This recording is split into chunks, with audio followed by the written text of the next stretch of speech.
500 ஆண்டுகள் பழமையான கோட்டை. இளவரசியின் திருமணத்தன்று கோட்டையில் மூண்டுள்ளது திடீர் மோதல். பலரும் செத்து மடிந்து விட்டனர். விளைவு, இறந்தவர்களின் ஆவி இன்றும் கோட்டையை சுற்றுகிறது. குடும்ப கலவரத்தால் நின்று போனது இளவரசியின் திருமணம்.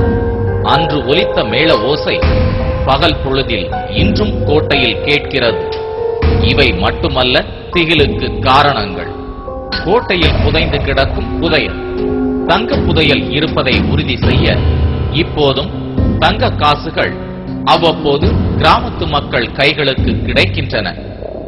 ஆவி, பகலில் மேள ஓசை, மறைந்து கிடக்கும் புதையல், இப்படிப்பட்ட மர்மங்கள் உள்ள இடம் தியாகத்துருக்கம் கோட்டை. ஹைதர் அலியும் அவருடைய புதல்வர் திப்பு சுல்தானும் கோட்டையை ஆண்டுள்ளனர். விழுப்புரத்திலிருந்து கள்ளக்குறிச்சி செல்லும் சாலையில் உள்ளது தியாகத்துருக்கம். பெரிய வரலாற்று பின்னணியை கொண்ட கோட்டை. ஆனால் சாலையோ ஆளரவமற்று கிடக்கிறது. சாலையும் தொலைவில் தெரியும் கோட்டையும் பீதியை ஏற்படுத்துகிறது. ஏற்கனவே விசாரித்த போது கிராமத்து மக்கள் சொன்ன தகவல்கள் அச்சத்தை ஏற்படுத்தியுள்ளன. பகல் பொழுதில் உச்சி வெயிலில் கோட்டைக்கு போக வேண்டாம் என்று நம்மை சிலர் எச்சரித்து இருந்தார்கள். இவற்றையும் மீறி கோட்டைக்கு போக வேண்டும் என்ற ஆவலுடன் வந்துள்ளோம். இப்ப நாம தியாகதுர்கத்தில் இருக்கிற கோட்டையோட அடிவார பகுதிக்கு வந்திருக்கிறோம். இந்த இடத்துல இருந்தா கோட்டைக்கு போற படிக்கட்டுகளும் பாதைகளும் தொடங்குது. இங்கிருந்து பார்த்தா கொஞ்ச தூரம் வரைக்கும் படிக்கட்டு தெரியுது. ஆனா இருக்கிற படிக்கட்டுகளுமே உடைஞ்சு சிதறிய நிலையில தான் காணப்படுது. இந்த பாதையும் கரடு முரடா தான் இருக்குது. இன்னும் கொஞ்ச தூரத்துக்கு அப்புறம் பார்த்தா அங்க பாதையே இல்லாத மாதிரி இருக்குது. ஆனா இந்த படிக்கட்டுகளுக்கு ஒரு மிகப்பெரிய வரலாறு உண்டு. இந்த இடத்துல இருந்துதான் திப்பு சுல்தான் ஆங்கிலேயர்களை எதிர்த்ததாகவும், ஆங்கிலேயர்கள் இந்த கோட்டையை கைப்பற்றிய போது ஹைதர் அலியோடு போரிட்டதாகவும் சொல்றாங்க. இந்த படிக்கட்டுகள்ல நின்று எத்தனை வீரர்கள் போர் புரிஞ்சார்களோ தெரியல. அப்படிப்பட்ட வரலாற்று சிறப்பு மிக்க இந்த படிக்கட்டு வழியா நாம கோட்டையை போய் பார்க்கலாம் வாங்க.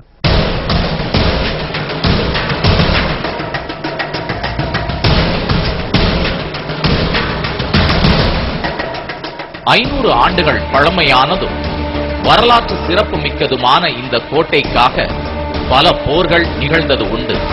16ஆம் நூற்றாண்டில் கட்டப்பட்ட இந்த கோட்டையை முதலில் பிரெஞ்சுக்காரர்கள் வசப்படுத்தினார்கள்.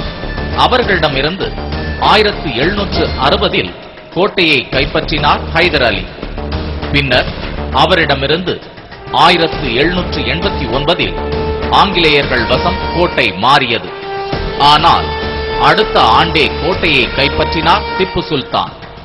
அவரிடம் 4 ஆண்டுகள் இருந்த கோட்டையை பெரும் போராட்டத்திற்கு பின்னர் 1795இல் ஆங்கிலேயர்கள் வசப்படுத்தினர். இந்த போரில் மட்டும் 1000 பேருக்கு மேல் பலியாயினர். இரத்த வெள்ளத்தில் மிதந்த தியாகத்துருக்கம் கோட்டையின் வரலாறு சுதந்திர போராட்டத்தின் ஒரு அங்கம். இந்த மலையை ஒரு காலத்தில் ஹைதர் அலி ஆண்டதாகவும், பிறகு ஆங்கிலேயர்கள் கைப்பற்றியது, பிறகு திப்பு சுல்தானிடம் சென்று கடைசியாக ஆங்கிலேயரிடம் வந்துவிட்டது. மேலே அரிய சின்னங்கள் எல்லாம், நினைவு சின்னங்களாக இருக்கின்றன. நாங்கள் சிறு வயதிலிருந்து இந்த ஊரிலே நாங்கள் பிறந்து வளர்ந்து சிறு வயதிலேயே மலையெல்லாம் சுற்றி வந்தவர். நாங்கள்லாம் ராணி குளிப்பதற்கு தனி இடங்கள், பீரங்கிகள் அனைத்தும் மேலே இருக்கின்றன. இதை ஏறுவது என்று மிக சாதாரண வேலை அல்ல. சிறுவர்கள் அச்சமின்றி ஏறிய காலம் உண்டு. ஆனால் இப்போது அவ்வளவு துணிச்சலான இளைஞர்களை மேலே செல்வதில்லை. தியாகத்துருக்க மலையின் உச்சியில் உள்ள கோட்டையை திப்பு சுல்தான் புதுப்பித்து பாதுகாத்தார் என்பது வரலாறு. ஆனால் இந்த கோட்டையை அதற்கு முன் ஆண்டவர் தியாகவல்லி என்ற ராணி. அவருடைய பெயராலேயே இதனை தியாகத்துருக்கம் என்றும் அழைக்கப்படுவதாக ஒரு கருத்து உள்ளது. இந்த தியாகதுர்க்கத்தில் இருக்கக்கூடிய கோட்டையோட வரலாறு பத்தியும் அதோட பின்னணி பத்தியும் கொஞ்சம் சொல்லுங்களேன். இந்த கோட்டை தியாகவல்லி ஆண்டிற்காக, தியாகவல்லி காலத்துலதான் உள்நாட்டு போர் நடந்திருக்கிறது. அதனால்தான் தியாக துர்கம்னு இதுக்கு பேர் வந்தது. அதனால இது தியாகவல்லி கோட்டை தான். கிட்டத்தட்ட 2000 அடி உயரத்தில் மலை உச்சியில் உள்ள கோட்டைக்கு செல்லும் பாதை பாழடைந்து கிடக்கிறது. மலையின் அடிவாரத்தில் பாதை தொடங்கும் இடத்தில் மட்டுமே படிக்கட்டுகள் உள்ளன. படிக்கட்டுகளும் உடைந்து நொறுங்கி கிடக்கின்றன. உடைந்தும் இடிந்தும் காணப்படும் படிக்கட்டுகளில் நடக்க வேண்டும். உடைந்த படிக்கட்டுகளும் கொஞ்ச தூரத்தில் மாயமாய் மறைந்துவிட திண்டு திண்டாய் பாறைகள் மட்டுமே காட்சி தருகின்றன. எப்படி ஏறி விடுவாய் பார்ப்போம் என்பது போல பாறைகள் குத்தீட்டி போல காத்திருக்கின்றன. இதோ தெரிகிறதே, இது போன்ற பாறைகள் மட்டுமே பாதை நெடுகிலும் உட்கார்ந்துள்ளன. கொளுத்தும் வெயில், குத்தும் பாறைகள் என்று பாதை கொஞ்சம் ரணகளமாகத்தான் உள்ளது. ஆனாலும் இதே பாதையில் ஹைதர் அலியும் திப்பு சுல்தானும் பயணம் செய்துள்ளனர் என்ற எண்ணம் கொஞ்சம் உற்சாகத்தை தர மேலே ஏற ஆரம்பித்தோம். கொஞ்ச தூரம் ஏறினால் இதுவரை காட்டுப்பாதை போல காட்சி தந்த பாதை மறைந்து வெறும் பாறைகள் மட்டுமே காட்சி தருகின்றன. பாறைகளில் ஏறியும் தாவியும் குதித்தும் சென்றால் மட்டுமே இனி பயணத்தை தொடர முடியும். அதிலும் ஆள் உயர பாறைகள் ஆங்காங்கே காத்திருக்கின்றன. சில இடங்களில் பாறைகளுக்கு இடையே நுழைந்தால் மட்டுமே கோட்டைக்குள் செல்ல முடியும் என்பது போல முறைத்துக் கொண்டு நிற்கிறது பாதை. இதுவரைக்கும் நாம ஏறி வந்த பாதையில படிக்கட்டுகள் கொஞ்சம் தூரம் வரைக்கும் இருந்தது. இப்ப படிக்கட்டுகளும் இல்ல, பாதையும் இல்ல, வெறும் கரடு முரடான பாறைகளும் புதர்களும் தான் அடைஞ்சு கிடக்குது. இந்த பாதையில வழியா தான் நாம இன்னும் தியாகதுர்கம் கோட்டைக்கு போய் சேர வேண்டியது இருக்குது. இந்த கடினமான பாதையா இருந்தாலும் மேல என்ன ரகசியம் இருக்குன்னு போய் தெரிஞ்சுக்கலாம். வாங்க போவோம்.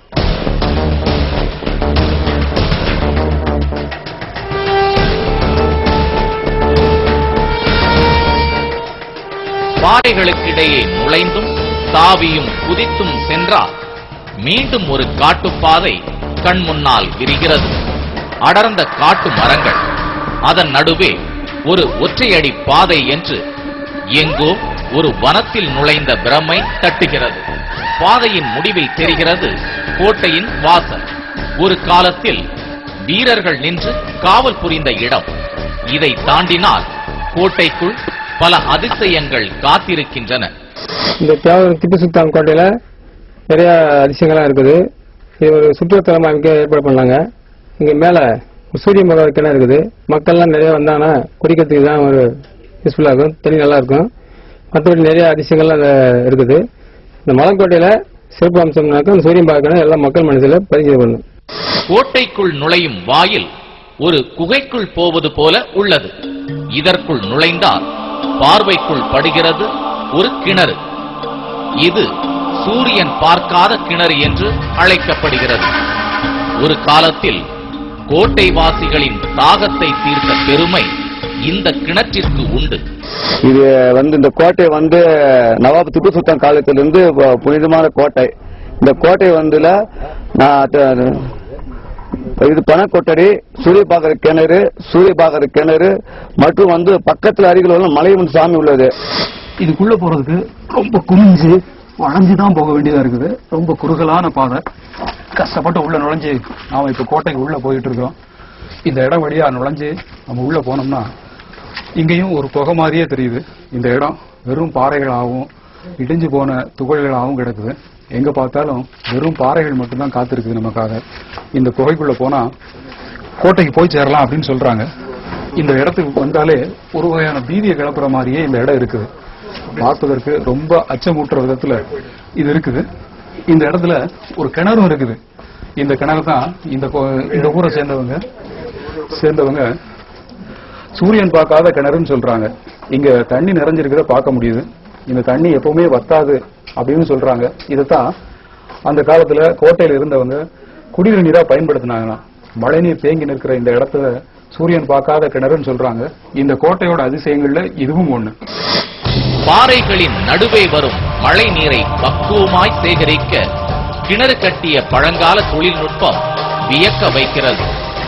இதைவிட வியப்பான சங்கதி ஒன்று கோட்டைக்குள் இருக்கிறது. அது பொன்னும் மணியும் குவிந்து கிடந்த கோட்டையின் பொக்கிஷ அறை. பொக்கிஷ அறைக்குள் இன்னமும் புதையல் புதைந்து கிடக்கிறது என்பது தியாகதுர்க்க மக்களின் கருத்து. தியாகதுர்க்கத்துல திப்பு சுல்தான் கோட்டையோட வரலாறு, அங்க இருக்கிற அதிசயங்கள் இதெல்லாம் நாம இப்ப பார்த்தோம். ஆனா இந்த கோட்டையில இதை தவிர இன்னொரு அதிசயமும் இருக்குதான். இந்த கோட்டையில ஒரு பகுதியில பொக்கிஷ அறை இருக்குது. அந்த அறைக்குள்ள இன்னமும் எங்கேயோ பொக்கிஷங்களை பதுக்கி வச்சிருக்காங்களாம். இதை தேடி கூட பல பேர் வர்றதா சொல்றாங்க. அது என்னன்னு பாக்குறதுக்கு முன்னாடி ஒரு சின்ன பிரேக்.